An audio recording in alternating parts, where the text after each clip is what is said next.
Hi, I'm Lincoln Dammers with Board Game Geek. I'm here with Remy and Cedric from Ludonaut, and they're here to show us Carta Impera Victoria, or CIV. What can you tell us about it? Well, it's a civilization game, but it's short. Okay. That's the main characteristic of it. So you can play it in 20-30 minutes. That's awesome. And you find the characteristics of a civilization game, which is you can develop in several domains, let's say. Military, religion, economy, science, culture, and utopia. Okay. The goal of the game is to play 7 cards of the same color, of the same domain.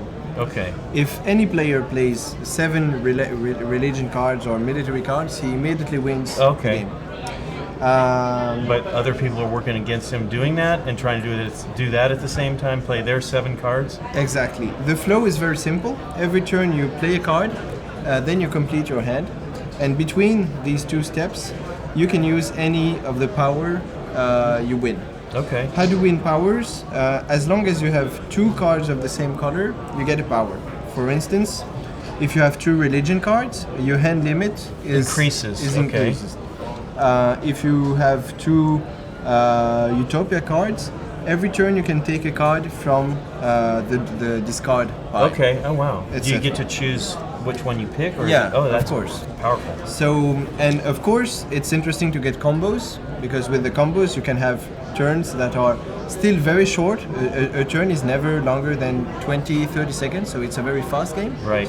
But you can do a lot in these 30 seconds. If you have 3-4 powers, you can already have a big hand, have many cards on the board, etc. Right. So that's basically how it works. And there is another, so these are the permanent effects. Okay. Now there are other effects that are sacrifice effects. These effects you can play as long as you have only 1 card of a color. You can sacrifice it and get a bonus. And this bonus is usually aggressive. It's to take something from another player. You can take cards in his hand. You can destroy cards from his board. You can also take more cards from the deck. Right. So you just accelerate the game. Are these the different eras? Yeah, there are 3 eras. Cool. They are a little bit longer. Complexity and stuff like that. And increase in complexity. You have more different cards. But still, the cards are very simple. In every card, you just have its color. It's the only useful game information. Okay. The rest is just the drawings. But so they get more as they go to the upper level, because these are very basic. Yeah. Shift everything. They're actually the same card, age 3. Yeah. Oh, okay. It's just the illustrations that are different, but it's still a card, a green card, and it does nothing else. So it's very. The aspect of the game is very simple, because basically you just have 6 different color of cards. So yeah, it's basic. You've totally abstracted the civilization aspect down to its most minimum, right? Which is cool. Somehow. I mean, it's playing quickly, right? Yeah. Well, that was the condition to do a civilization game in 20 minutes, exactly. Of course. Yeah, because they're always forever, right? So there you go. Yeah. Let's play some Megasiv for a weekend, or something like that. Absolutely. I actually, as a player, I love civilization. Those are great, game. but I love Through the Ages. That's something you play in college, and you never get to play again until, unless by some miracle you have J.R. Honeycutt. He loves the new Megasiv. He'll come to. He's like volunteered to come to town for us to play it for a weekend, because he plays 18 hours or something like that. Well, I have no children, so I can do that. Okay. But someday I will have to stop. I guess. No, you're just gonna draft them into it. You're gonna get them real. You'll start them with this one, then migrate up to the big one. Yeah, you can do that also. So yeah, basically that's it. And interesting, you can play 2, 3, or 4 players. And if you play 4 players, you can choose to play individual or 2 against 2. Well, I love that this is it. This is it. You don't have to worry about anything else. You just got to know what card you have, and then you go and you figure out okay, this is what I have, and here's what I can do. Exactly. Then you have to look at what everybody else has and see what. Okay, well, that guy's getting close. I got to stop that guy. Exactly. The game is about attention, because if you don't pay attention to exactly what powers the other players have, right, or what they're capable of because of what they have available. Exactly. For instance, I told you can win with 7 cards in the same color. Right. But some players, if they have 4 cards of the same color and some combination of effects, they can win in only one turn. Right. So you have to pay attention that with these 4 cards and the other cards of the other color they have, if they sacrifice this and use the other effect, they can go from 4 to 7 in a single turn. Right, depending on the combination you can put so together. you really, it's really very, very interactive. That's neat. Because it's harder to, it's easier to win the game than to prevent the others from winning the game. If you see what I mean. So there's there's another game I played, Inish, that has, it's a Matago game, and it's this one where you're trying to get the victory condition, and it's basically 6 points or something like that. It's been a while since I played it. Innovation, you mean? Inish, INIS. It's neat. This is like a boiled down kind of version of that, because you're trying to do that. You have to pay attention to where everybody's at, and you're trying to put together these little combos so that you can make a leap ahead, which is really fun. Inish is much more brutal. This seems like, even though it seems like this might be brutal, it seems like it might be super fun because you can be done and play it. Let's do it again. Type of thing. Sometimes you have the same feeling like you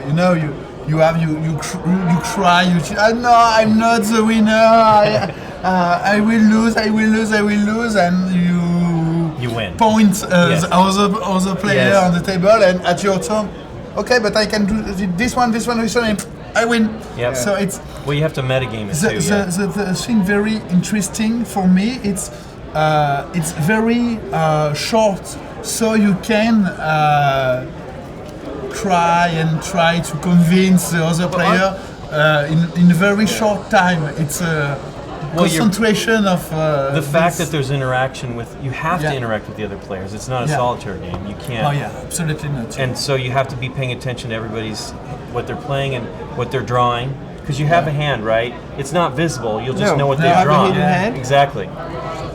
Is there any blind drawing, or is it always, except when you take from the discard when you take from pile? the deck, you don't know what you're taking. Exactly. When you take from the discard, everyone knows what you're taking. There's no drawing from the deck. So you cannot take something discreetly. They will all know what you are going to do the next turn. That's definitely one that you want to try to use the discard pile one, then, just to build up. Yeah. Especially if it's a deep discard, so they really have no idea what you're getting. But of course, yes, Eric. They can see it. Okay. But I was worried about this. Also, there's it's very different if you play 2 players or 4 players. If you play 2 players, it's very, very tactical. Okay. Because you can nearly count cards and see what is the probability of the other player will do this and that, because you pretty much know what he has in hand. Okay. Now, if you play 4 players, there are more dimensions. Absolutely. There is diplomacy, because when one player is going to win, you have all 3 other players that are going to play before.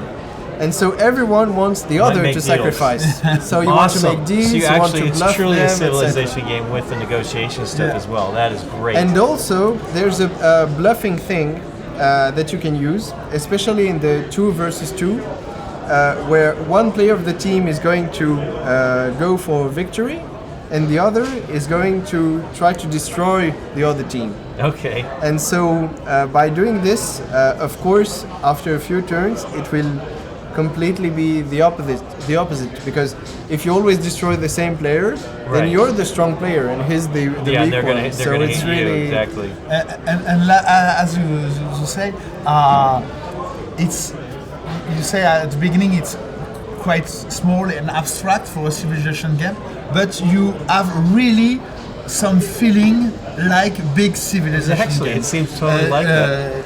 It's very, very interesting, and it's how we love this game. It's the feeling very interesting with finally small quantity of cards. But I love that there's a giant deck of cards here too, so it shows you that you go through those cards in 30 minutes. There's a lot of, especially since it's such a quick. They're 104. It's not so many. Well, by but the that's way, still do a you lot of know why cards for they games. 104?